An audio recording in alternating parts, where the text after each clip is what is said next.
નમસ્તે વિદ્યાર્થી મિત્રો, હું છું ભાર્ગવ લાઠિયા. આજે આપણે ધોરણ 9 વિષય વિજ્ઞાન અને ટેકનોલોજીમાં પ્રકરણ પહેલું આપણી આસપાસમાં દ્રવ્ય, જેમાં આજના આપણા ટોપિકમાં આપણે જોવાના છે કે દ્રવ્યની અવસ્થા ઉપર તાપમાનના ફેરફારની અસર. બરાબર, ચલો શરૂ કરીએ કે દ્રવ્ય ઉપર તાપમાન ના ફેરફારની શું અસર થાય છે, તો એને પહેલા પ્રવૃત્તિ દ્વારા સમજીએ. બરાબર, ચલો પ્રવૃત્તિમાં એવું કહે છે કે સૌપ્રથમ એક તમે બીકર લીધું છે, આ બીકરમાં બરફના ટુકડાઓ નાખ્યા છે. બરાબર, બીકરમાં શું ભર્યું છે? બરફ ભર્યો છે. તમારી ઈચ્છા પ્રમાણે એટલા બરફના ટુકડા તમે લઈ શકો. આ બીકરને એક તારની જાળી ઉપર મૂકેલું છે. બરાબર, નીચે ત્રિપાઈ છે જમીન ઉપર. તમારે કરવાનું છે એને ગરમ કરવાનું છે, પણ ગરમ હજી શરૂઆત નથી કરવાની. તમારે એમાં સાથે સાથે બાજુમાં સ્ટેન્ડ, હું સ્ટેન્ડ નથી દોરતો, સ્ટેન્ડની સાથે થર્મોમીટર બાંધી અને એ થર્મોમીટરનો જે નીચેનો પારાવાળો ભાગ છે એ બરફના ટુકડાને અડેલો રહીને એવી રીતે થર્મોમીટર છે એ તમારે ગોઠવવાનું છે. રેડી? આ પ્રમાણે શરૂઆતની અંદર હજુ ગરમ કરવાની શરૂઆત નથી તમે કરી, તો અત્યારે થર્મોમીટરમાં તાપમાન કેટલું છે ને એ તમે નોંધી લો. તો અત્યારે થર્મોમીટર તમને તાપમાન બતાવશે 0 અંશ સેલ્સિયસ. બરાબર, કારણ કે થર્મોમીટરનો પારો અત્યારે બરફને અડેલો છે અને અત્યારે તાપમાન છે 0 અંશ સેલ્સિયસ. હવે તમે નીચેથી ગરમ કરવાનું શરૂઆત કરો.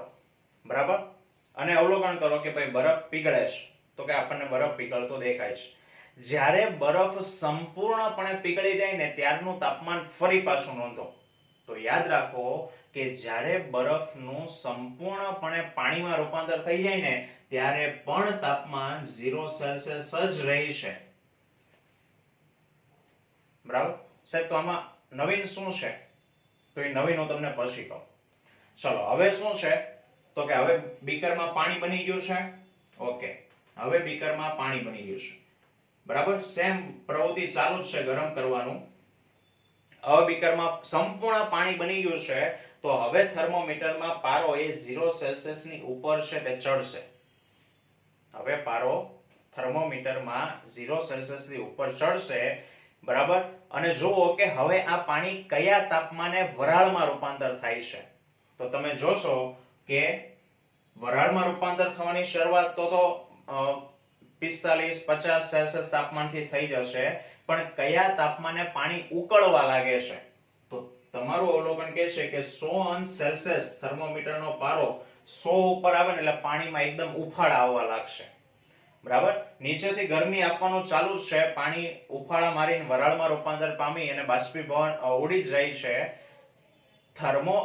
બીકરની અંદર માત્ર થોડોક અમથો પાણીનો જથ્થો વધે ને ત્યારે તાપમાન ફરી પાછું નોંધો કે આ વખતે તાપમાન કેટલું છે, તો કે થોડુંક અમથું પાણી બચશે ને ત્યારે પણ તાપમાન 100 સેલ્સિયસ જ છે. તો આ બે પ્રવૃત્તિ કરી, આ બે પ્રવૃત્તિ ઉપરથી બે પ્રશ્નો તમારા મગજમાં આવે. પહેલો પ્રશ્ન કે સાહેબ થર્મોમીટર, પહેલી પ્રવૃત્તિની વાત કરીએ બરફવાળી, તો થર્મોમીટર 0 સેલ્સિયસ બતાવતું હતું. હવે નીચેથી તમે ગરમી આપો છો, બરાબર, તો એ ગરમી આપો તો થર્મોમીટરમાં તાપમાન વધવું જોઈએ ને. કારણ કે આપણને ખ્યાલ છે કે થર્મોમીટરનો પારો જેમ તાપમાન વધે એમ પારો ઉપર ચડે. તો શરૂઆતમાં 0 સેલ્સિયસ હતું, હવે તમે બરફને ગરમ કરવાની શરૂઆત કરો છો તો તાપમાન 0 સેલ્સિયસ જ રહે છે. તાપમાન બદલતું નથી, ફેરફાર નથી થતો. ક્યાં સુધી નથી બદલાતું? તો કે જ્યાં સુધી બરફ સંપૂર્ણપણે પીગળી ન જાય ત્યાં સુધી તાપમાન અચળ રહે છે, એટલે કે બદલાતું નથી.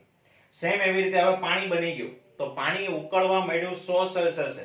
બરાબર, હવે ગમે એટલી વધારે ગરમી આપો છો ને તોય એનું થર્મોમીટરમાં તાપમાન વધતું નથી. તો પ્રશ્ન એ થાય કે સાહેબ તો આપણે આ બધી જે ગરમી આપી એ ગરમી થર્મોમીટરને નથી મળતી તો જાય છે ક્યાં? કારણ કે થર્મોમીટરને મળી હોય તો પારો તો ઉપર ચડવો જોઈએ. પારો તો અમુક લેવલે ચડે છે, પાણી માટે 100 સુધી ચડે, પછી ઉપર નથી ચડતો.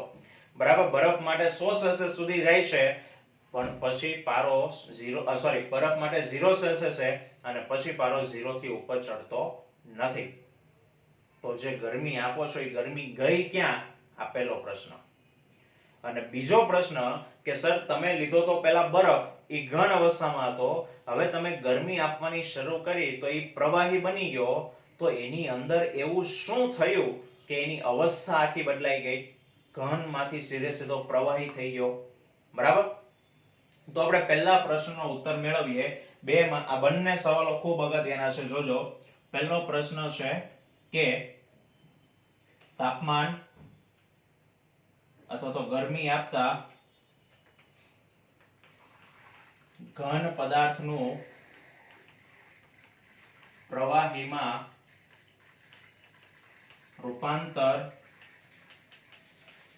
થાય છે શા માટે? તમે ગરમી આપશો તો ઘન પીગળીને પ્રવાહી થઈ જશે, પ્રવાહીને ગરમી આપશો તો પ્રવાહીનું વરાળ બની બાષ્પમાં રૂપાંતર થઈ જાય છે. તો આવું શા માટે થાય? એની અંદર એવી શું પ્રક્રિયા થાય છે? તો સાંભળો. ઘન પદાર્થ માટે વાત કરીએ તો તમને ખ્યાલ છે કે ઘન પદાર્થના અણુઓ એકદમ નજીક આવ્યા હોય છે. મેં એવું પણ કીધું હતું કે દરેકે દરેક ઘન હોય, પ્રવાહી હોય કે વાયુ હોય, એના અણુઓ છે એ દોલનો એટલે કે ગતિ ઉર્જા ધરાવે. આના અણુઓ પાસેની ગતિ ઉર્જા કેવી છે? એકદમ ઓછી, એટલે પોતાના સ્થાન ઉપર કંપન કરતા હોય, દોલનો કરતા હોય. બરાબર? નોર્મલ અવસ્થામાં. હવે જ્યારે તમે એને ગરમી આપો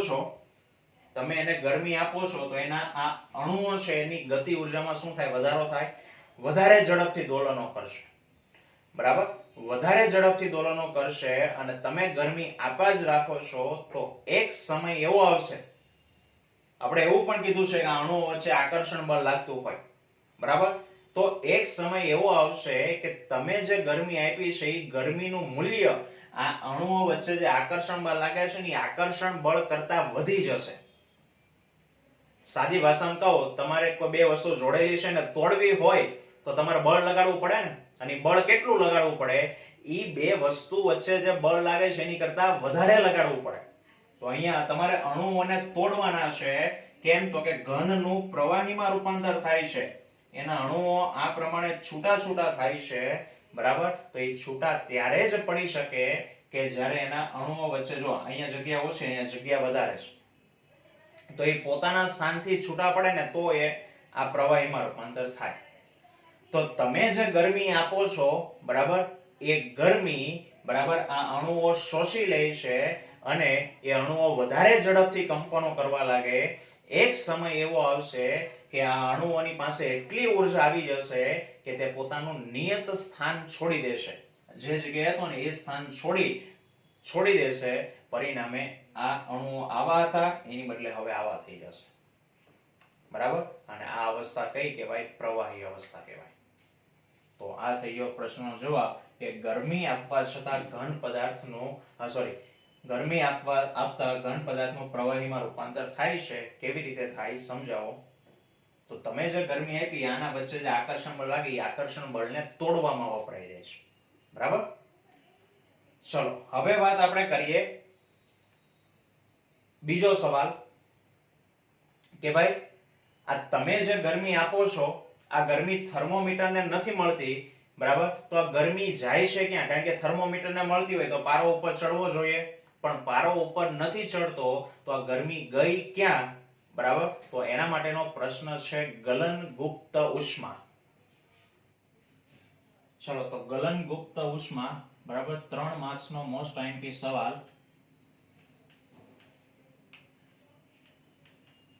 ઉષ્મા અથવા તો ગલનગુપ્ત ઉર્જા સમજાવો.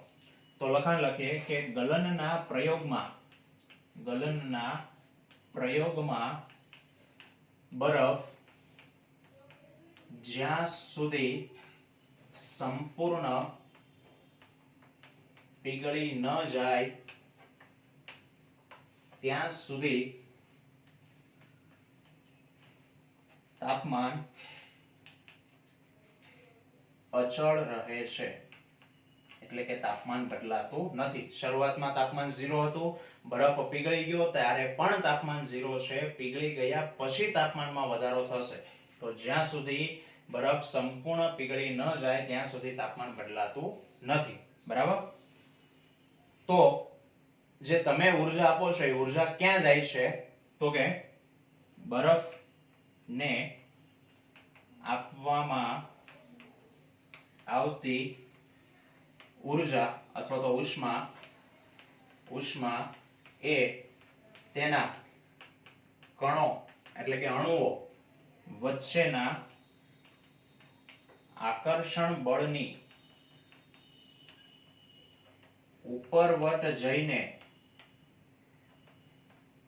દ્રવ્યની અવસ્થા બદલવામાં વપરાય છે. તો તમે જે ગરમી આપો છો એ ગરમી જાય છે ક્યાં? તો કે એ ગરમી જે એના અણુઓ વચ્ચેનું આકર્ષણ બળ છે ને એ આકર્ષણ બળને તોડવાનું છે. કારણ કે ગરમી આપવાથી એનું શામાં રૂપાંતર થાય? એનું પ્રવાહીમાં રૂપાંતર થાય. પ્રવાહી હોય તો વાયુમાં રૂપાંતર થાય. તો આમ અવસ્થા બદલાવામાં શું કરે છે? વપરાઈ જાય છે. અને એટલા માટે આ જે ઉર્જા છે, ઉષ્મા છે એ થર્મોમીટરને મળતી નથી. તો આપણે કહી શકીએ કે આ ઉષ્મા ગઈ ક્યાં? તો કે પદાર્થે શું કરી લીધું? શોષણ કરી લીધું.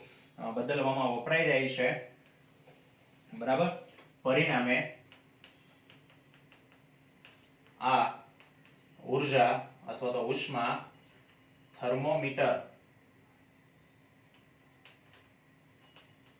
ને મળતી નથી, પરંતુ બરફ શોષી લે છે. બરફ શું કરે છે? ઉર્જાને શોષી લે છે. બરાબર? પરંતુ અથવા એવું માનવામાં આવે છે કે આ ઉર્જા બીકરમાં રહેલા સંઘટકોમાં છુપાયેલી હતી.